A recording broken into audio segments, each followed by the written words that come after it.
So as you heard a little earlier in Richard Madden's report, Ontario Premier Doug Ford will be in Washington tomorrow. He has been a constant presence on American news networks as well. Jon Parker is a professor of media studies at Algonquin College in Ottawa. He also teaches political studies, and he joins me now. And Jon, appreciate you taking the time to talk to us. Thank you very much.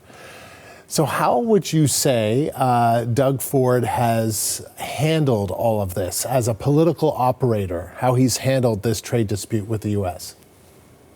I think for the most part, he's done a tremendous job, and he sustained this over a pretty long period of time, right? We've seen it reflected in the polls in the lead up to the election that he was doing well.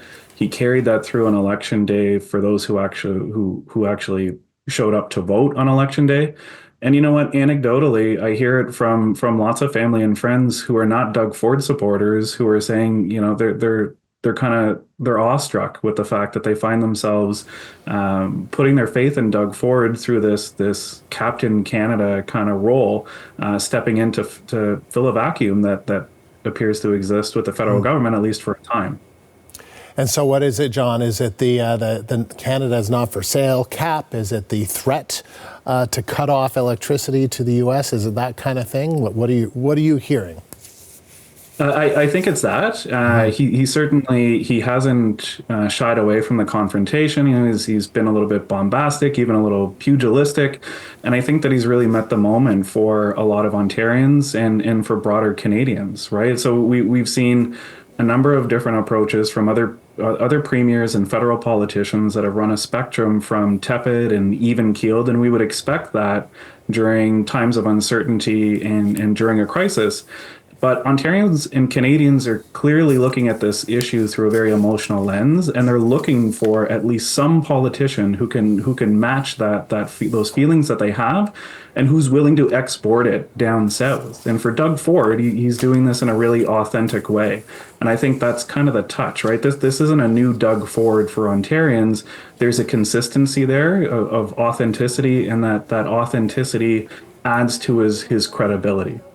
So let's talk, though, about yesterday, right? Because what happened yesterday was that Donald Trump kind of caught wind of this threat by the Ontario Premier to cut off electricity, or this surcharge, at least the surcharge, which was imposed on Monday of 25% to 1.5 million American customers. And he didn't like that very much. And then there was a call, according to Doug Ford, from Howard Lutnick to the Commerce Secretary to just back off on that in exchange for a meeting that Doug Ford is going to have on Thursday with Lutnick, as well as the Finance Minister, the Federal Finance Minister, Dominic LeBlanc, and he backed off. So there's no surcharge for now. So what do you make of all of that?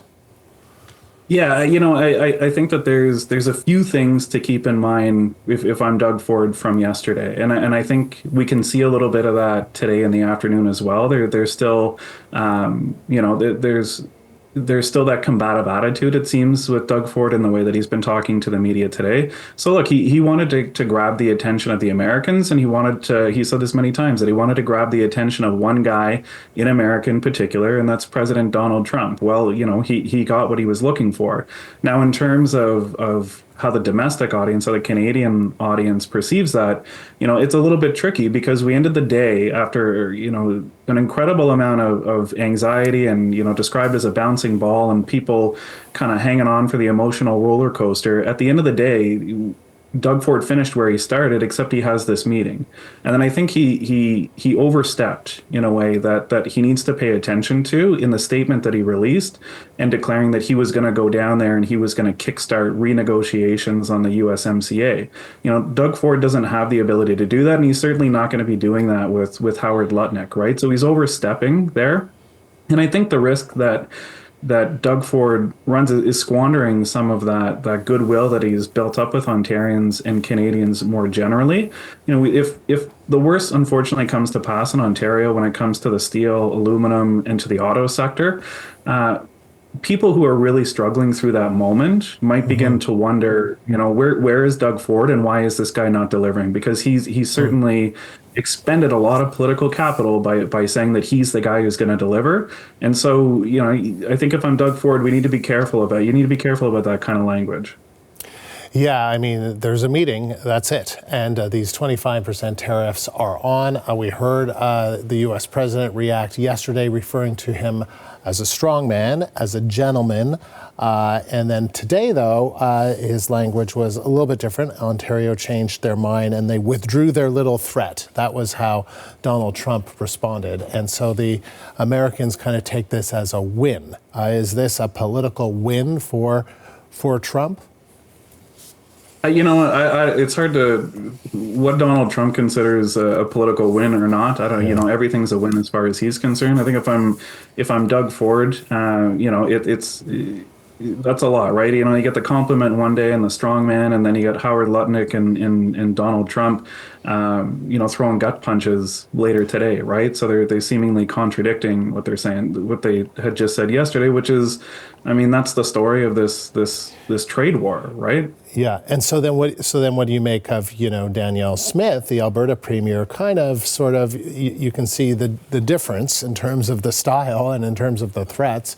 She says she's going to pursue the more diplomatic approach to all of this. She's been criticized in this wild ride of a trade war for being too soft, for going down to Mar-a-Lago, and now Doug Ford is going to Washington and meeting with Lutnick. So, as you say. Is this because of a leadership vacuum? Mark Carney is about to become prime minister in the next couple of days. Does that vacuum suddenly get filled again?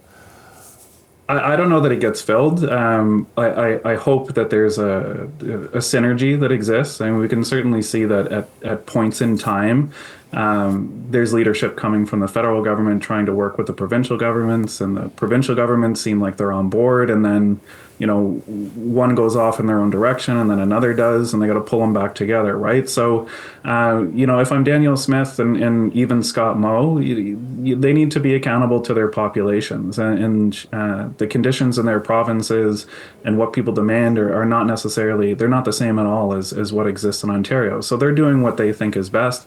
And I don't feel like there needs to be a singular approach. There might be a benefit.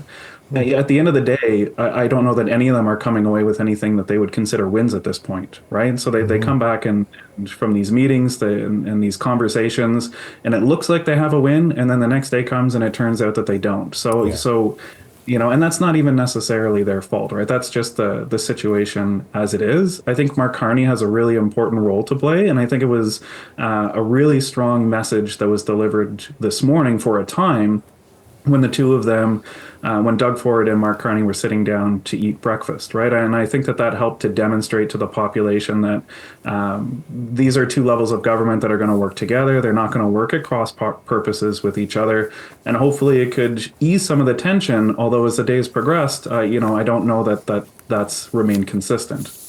Yeah, and he talked about, and just to finish that off, he said he's an extremely astute business mind. This is Doug Ford referring to Mark Carney, saying that he expects Mark Carney to have a better relationship with Donald Trump than Justin Trudeau. Some would say couldn't get worse. But all right, John, thank you. Jon Parker of Algonquin College in Ottawa.